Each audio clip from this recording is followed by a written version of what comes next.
Now, a shell is a user interface for access to an operating system's services.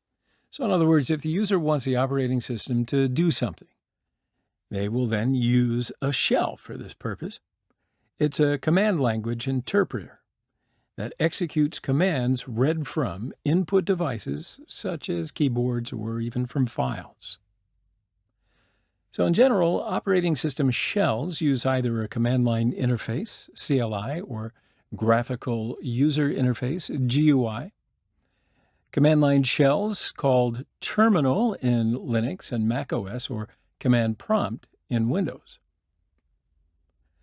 Graphical shells provide means for manipulating programs based on graphical user interface, or GUI, by allowing for operations such as opening and closing, moving, resizing windows, as well as switching focus between windows. Now, it's named a shell because it's the outermost layer around the operating system kernel. The kernel is a computer program that is the core of a computer's operating system, with complete control over everything in the system. So it'll manage the following resources of the Linux system: file management, process management, input-output management, memory management, device management, etc., etc.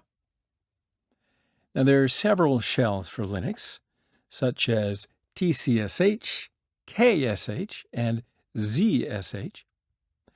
But one of the more common ones is Bash, where the name is an actual acronym for Born Again Shell.